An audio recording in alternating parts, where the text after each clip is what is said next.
Scizor, Scizor, Scyther, Slifer, the Sky Dragon, whatever. Okay. So I guess you pronounce his name Xicor.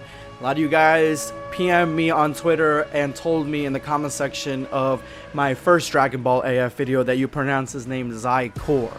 So I guess I'm not as good at pronunciating names as I thought. Oh, and Happy New Year. Happy 2019.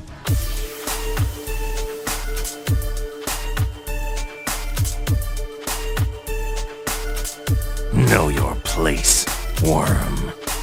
Prepare yourself. Damn Saiyan. Black Squad.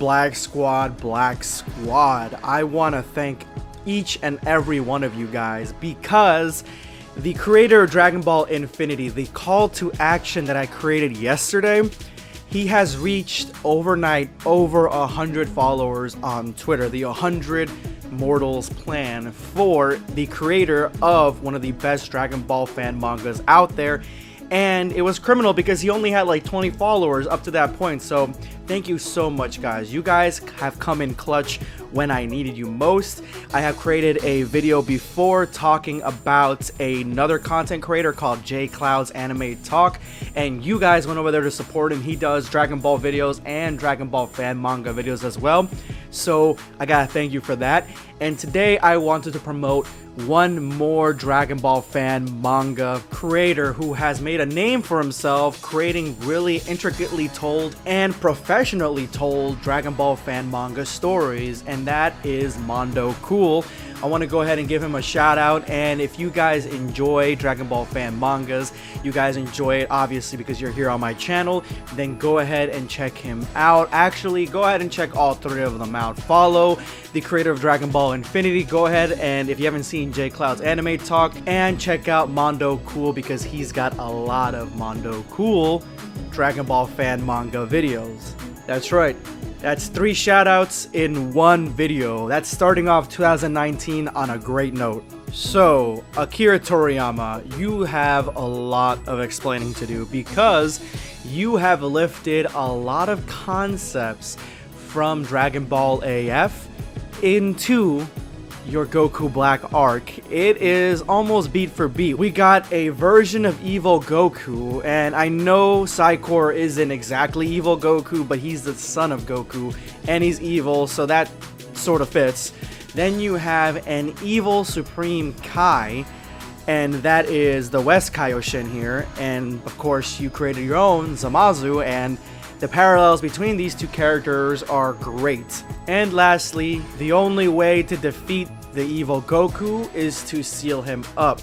And of course, this version of the story isn't something that is exclusive to Dragon Ball AF, but I mean, it seems a lot like Dragon Ball AF. I know that the Mafuba was there long before Dragon Ball AF, but still, the story goes in that direction, especially here in Chapter 2. It feels very much like I'm watching the Goku Black arc all over again for a good portion of it, except for the very beginning where we see Dragon Ball Z's hit, and that is Pikkon. He is here in Dragon Ball AF Chapter 2 training with Goku, and he's actually doing pretty good against Goku. He's fighting him one-on-one, and if you guys remembered back in Dragon Ball Z, he had some real difficulty with Goku because Goku kept pulling out these transformations out of his ass, including adding Kaioken to the Super Saiyan form. So Pikkon had a lot of an uphill climb to get to where Goku is, but in this fight, he's actually doing pretty good. He's fighting hand in hand, and he actually does some trickery here to get Goku off balance, and he looks like he's coming in for the kill, metaphorically speaking. And then we get to the best panel in this chapter. This is by far the best panel in this chapter, and there was a lot to choose from, especially art-wise. This one's great. So up in the right hand side, Goku gets caught off guard because Pikkon tricked him. And then right underneath that, he instantaneously goes into, no, this is not Super Saiyan 4, guys. This is Super Saiyan 5, which, again, this is one of the legacies of Dragon Ball AF, the Super Saiyan 5 transformation. And I just love how it looks, how Goku looks so worried and then looks so determined right afterward. And once this happens, Pikkon is in shock, in disbelief, and of course, it seems like instantaneously he knew that he had the advantage, and now he has the complete and utter disadvantage. And then Super Saiyan 5 Goku blasts Pikkon point blank range, and then that is the end of their altercation. And honestly, Pikkon should just be lucky that he's not more damaged than he is, but he does call Goku out that if he brings out that transformation every single time that Pikkon gets the upper hand, then he's never going to defeat him. And I just love the way that this scene plays out. As I stated before, Pikkon is the hit from Dragon Ball Z, the one character that was extremely cool from the saga, but doesn't get the shine that they deserve, at least not in manga form, not in the show really, and not in any fan mangas.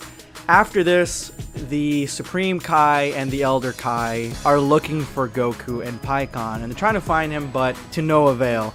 And they realize that they may be on a different planet completely that's far away from the Kais. So it looks like the dragon did bring them somewhere, but where? Who knows? And knowing this, Kibito Kai decides he's gonna go down and help out, and he packs up the Z-Zord and teleports down to the battlefield. Kibito Kai teleports to Earth and lands right next to West Kai, and then we get West Kai's backstory. So she actually survived the battle with Majin Buu, but the fellow comrades that she entrusted her life with left her behind thinking that she was dead, but she was actually alive, drifting off in space.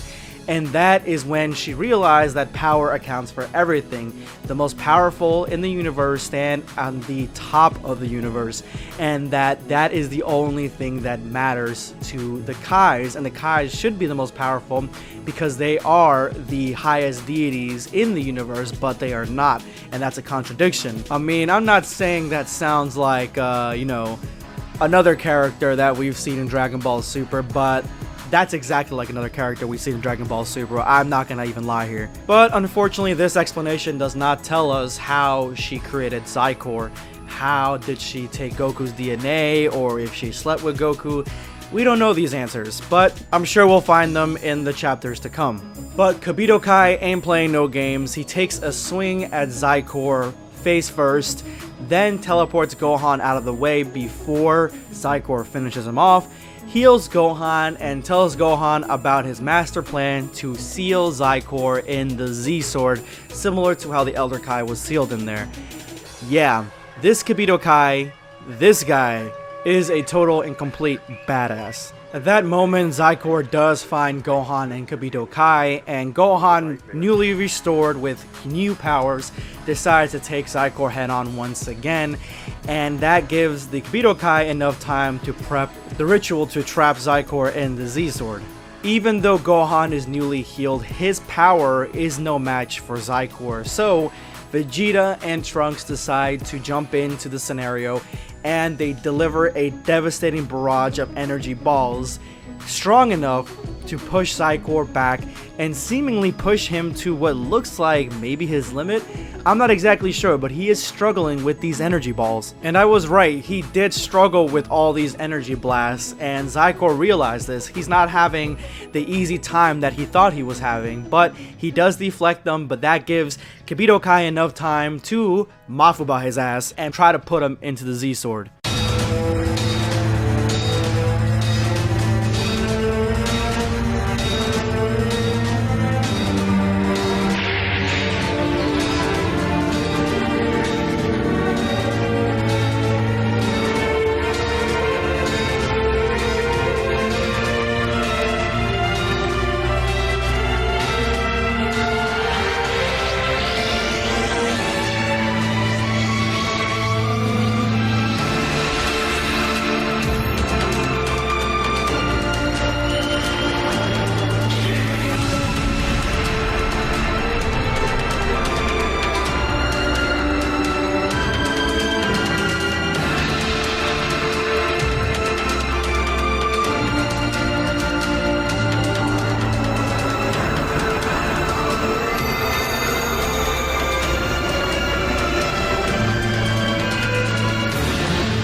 Unfortunately, at the last moment, West Kai decides to shoot a blast at the Z-Sword, disrupting the ritual and setting Xicor free.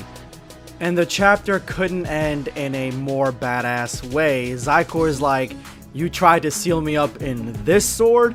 And Gohan just picks up his old friend and tells Xicor, Fight you? No, I want to kill you. I just gotta say one thing, guys. The situation in this chapter feels dire as hell. And it feels as dire as the situation against merged Zamasu and just regular Zamasu and Goku Black, and I wonder why. That's all I'm gonna say about that. This is going to be BlackScape, signing off. Take care, guys.